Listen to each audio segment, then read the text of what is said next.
Hello and welcome to this presentation about EFMex, which is a tool for calculating exhaustive propositions using EFMex.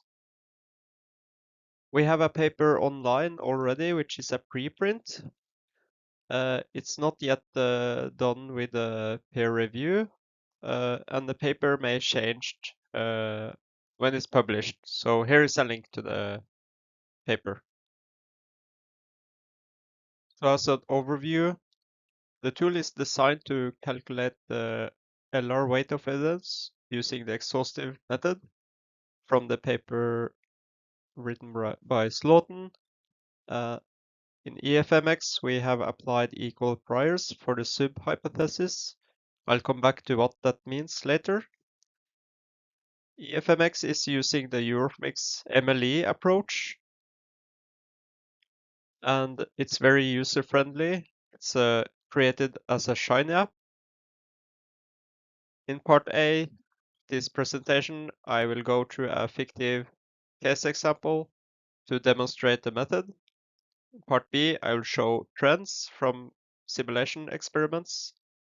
And part C, we will compare the results with the EFM relationship module.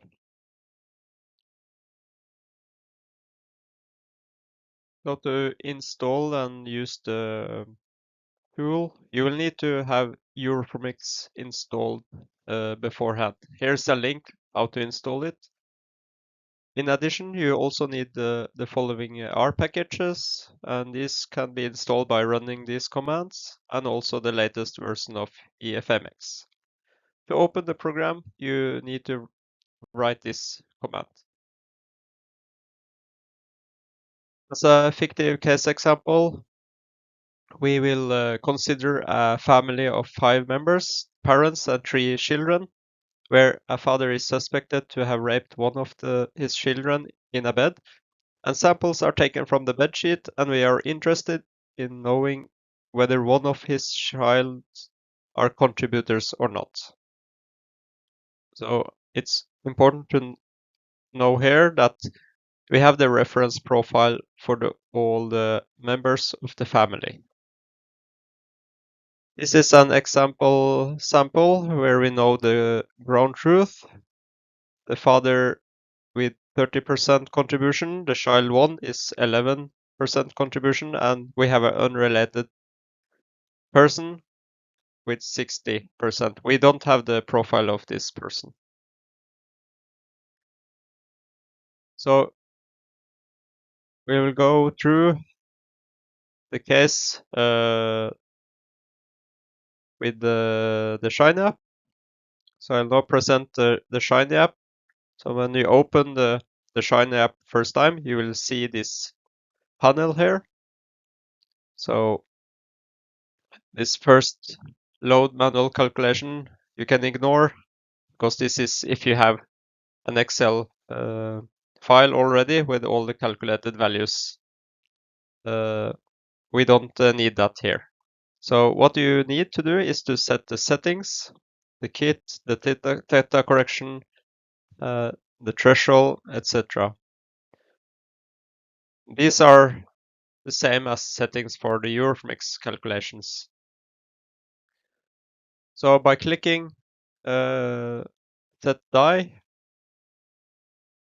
you can also put the settings per marker or die channels, the color, which are highlighted as colors, and also the settings using EFMex model.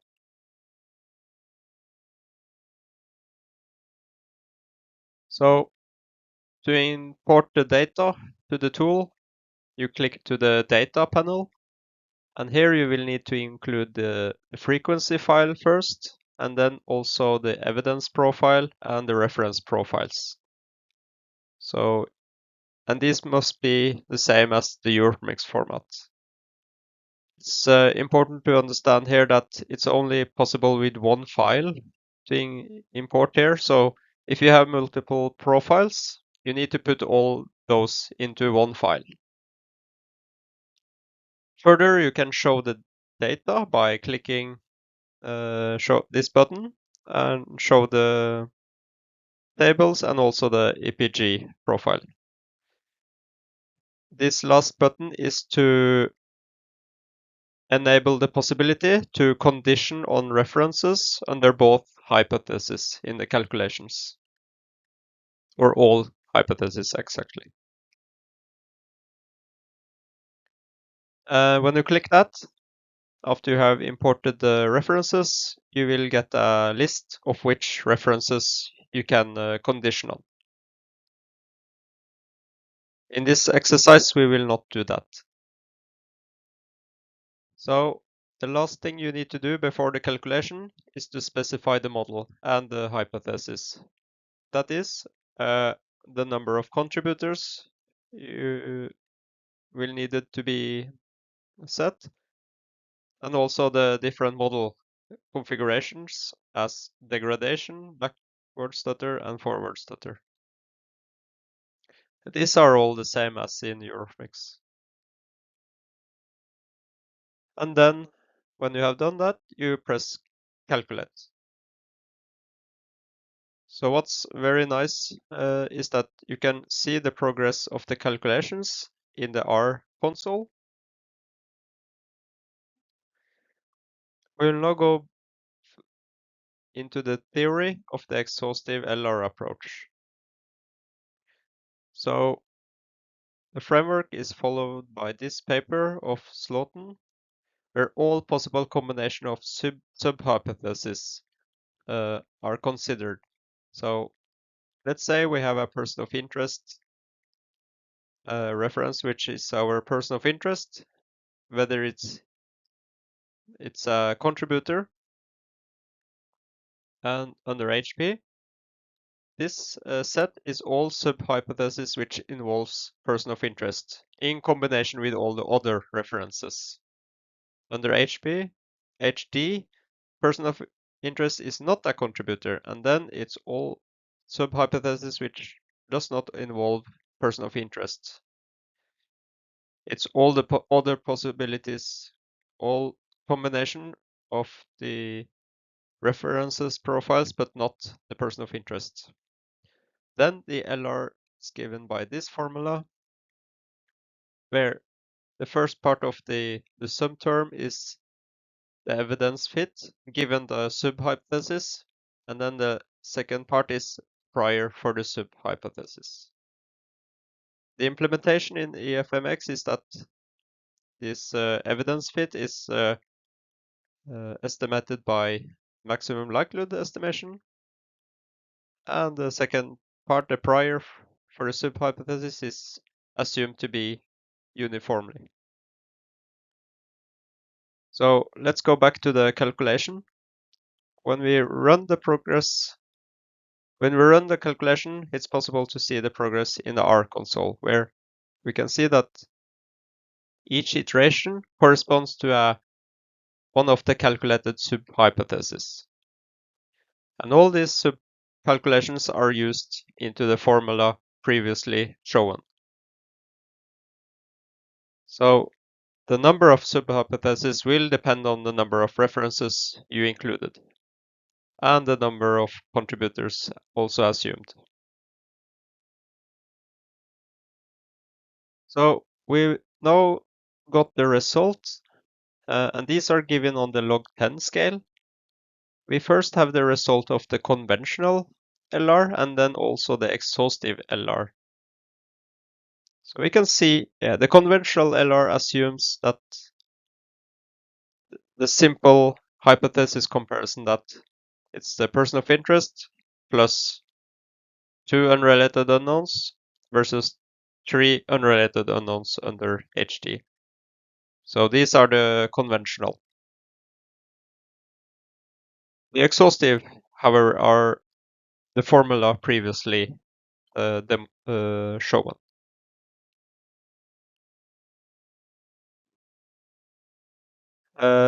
After calculation has been done, you can also download the results as a file. And also the settings used.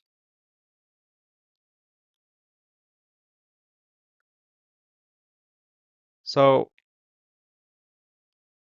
you can also click on details, the tab panel called details, and here you can see all calculated sub-hypotheses given per row, and you will see a number for each of the references indicating what position of the contributor component in the model it is assumed. So if it's 0, it's not considered as a contributor. If it's 1, it's considered as contributor 1, which is C1. If you have number 2 here, it's considered as contributor 2 given by C2. So you also see the estimated parameters for that sub-hypothesis here. And importantly, you also have the log likelihood values, and these are the values used in the exhaustive LR formula.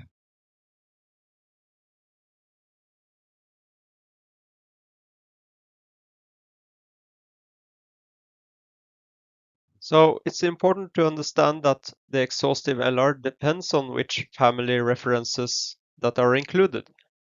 So we calculated in our example using all references of the family, and we ended up with this table here, the conventional and exhaustive. So what we have is that all the LRs for the conventional method are all greater than 1. The highest one is for the father and child one. The exhaustive, however, we see that the LR is a bit lower for the father and very much lower for child one. But we see that these are still above 1. However, for the other references, these are less than 1. So these are excluded. So we see the big difference here for the two methods. So what is actually causing this? We'll come back to that later.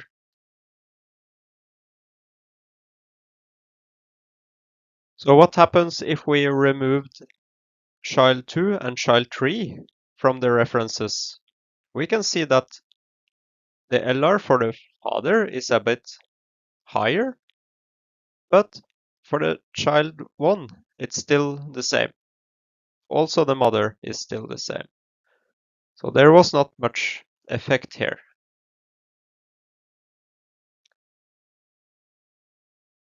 Removing the mother instead increases the LR for child 1 quite a lot. And the father remains about the same. The other children is about the same also. What if we only use the father and the child 1?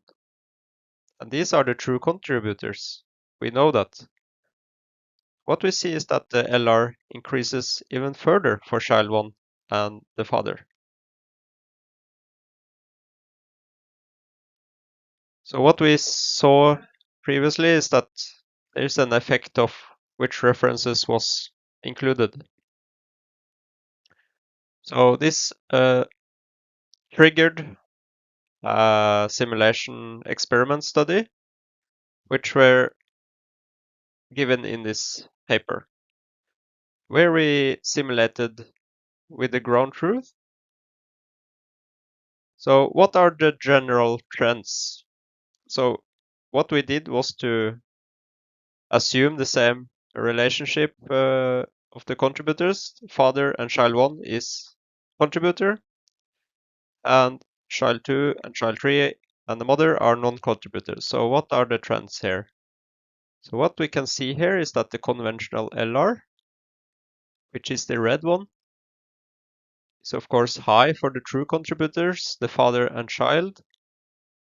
But also it can be greater than 1 for also non-contributors, but it's symmetrical around the LR equal 1.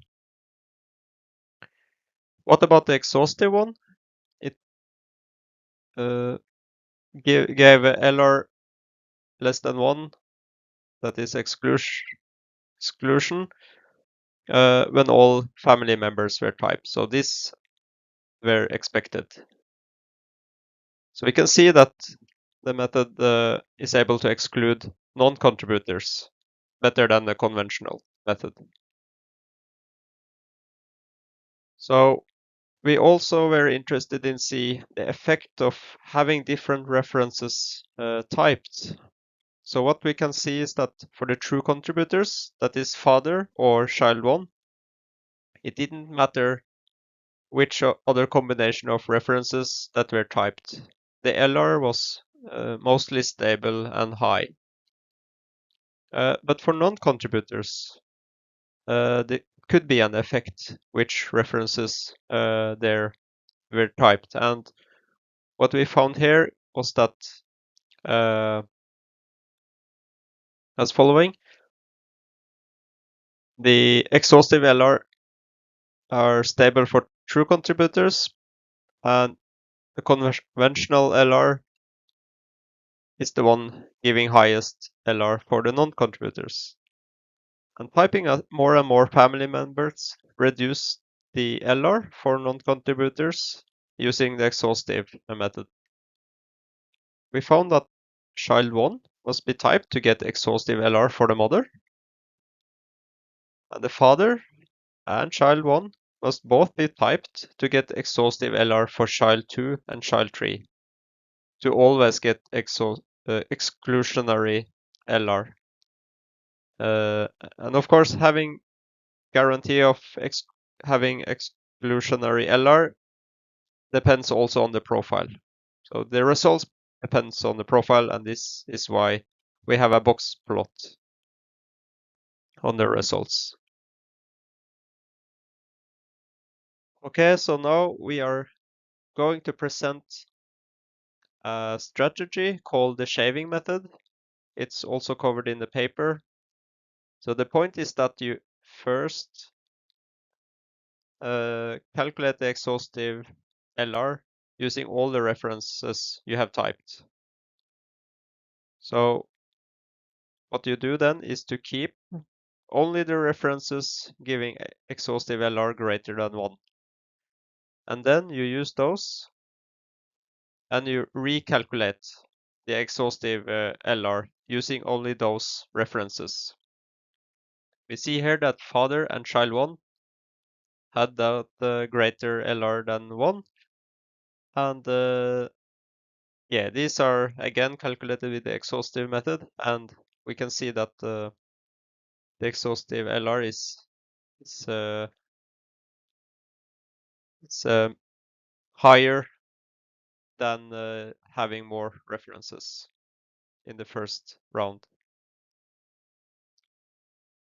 However, I want to make a note here on the shaving method, which is also discussed in the paper, is that the method should be used with care and only explanatory, because the first exhaustive result are the correct ones under the context that all family members are possible contributors. The second round of results is under another context.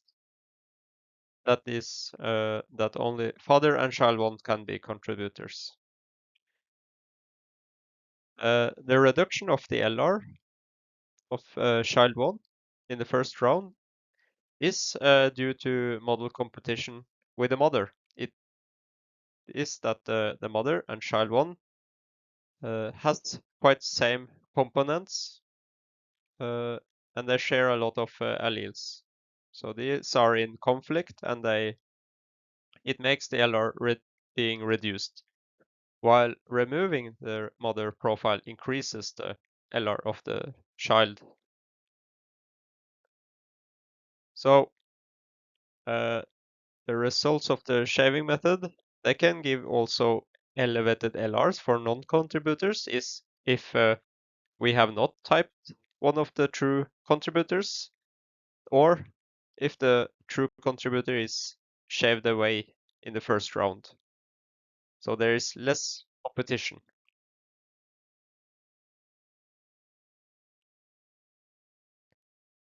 So I want to mention that in the paper, we explore a lot of scenarios of relationships, 6 scenarios in combination of different relationships to see what is expected results. In the experiment 2 of the paper, we had a larger case where also grandparents were involved and also uncle and aunt of the contributing children or hypothetical contributing children. And the pedigree looks like this.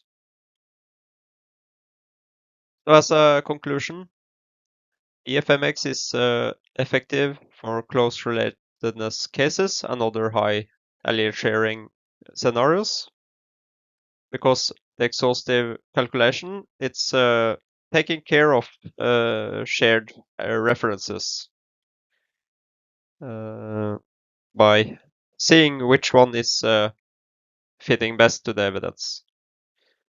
But of course, it's affected which references are considered, and of course, those references with high allele sharing and explaining the same part of the DNA profile, they have a more conflict with each other.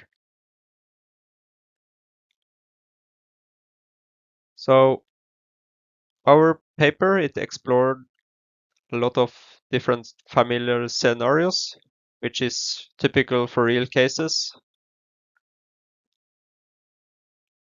And it is also important to still use relationship models to see if some of the unknown contributors in the profile may be related in the case of not having those typed profiles.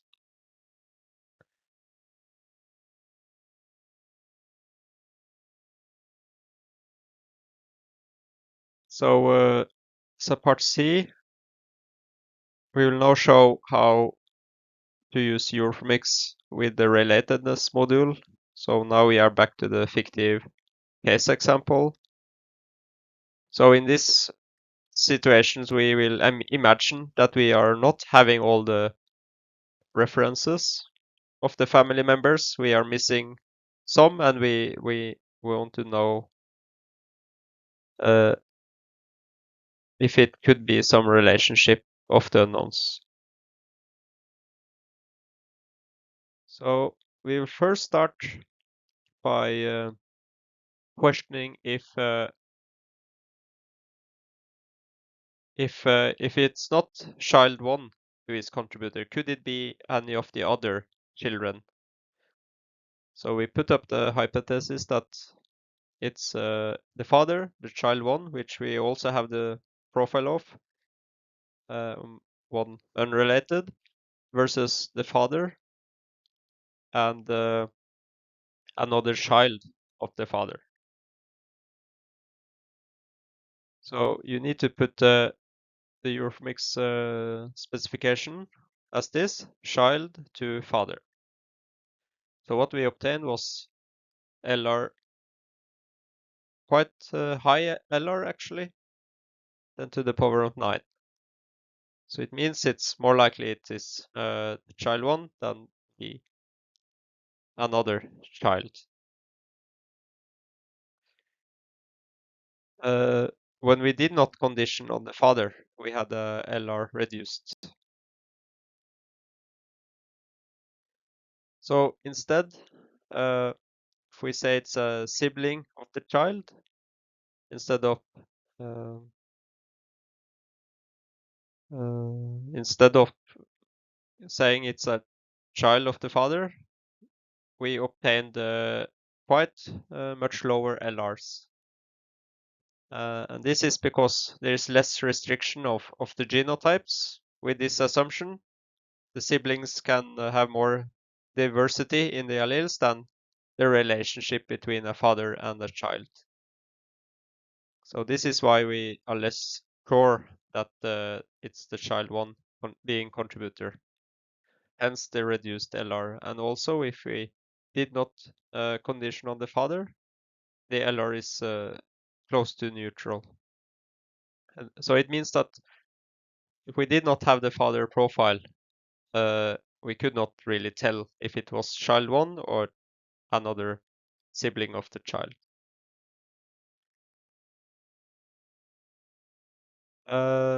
Yeah, so what if we did not have the profile of child 1 either?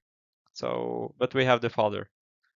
So we put up like this, the father saying that the father is contributor and two unrelated unknowns under HB, under HD, one unrelated unknown, but the last unknown is child of the father. What we got here is also quite neutral results, but when we did not condition on the father, we got even lower LR, actually indicating that the hypothesis that a related child of the father is a contributor is more likely. So I want to go through some of the limitation of EFMex. Is that the EFMex model, relationship model of EFMex cannot take into account full pedigree information. It's only based on pairwise relationships. So, and this is only possible to specify under HD. So we also have EFMrep, which is possible to use for defining pairwise relationships, and it's possible to do multiple pairwise relationships, but it's still not a pedigree wide.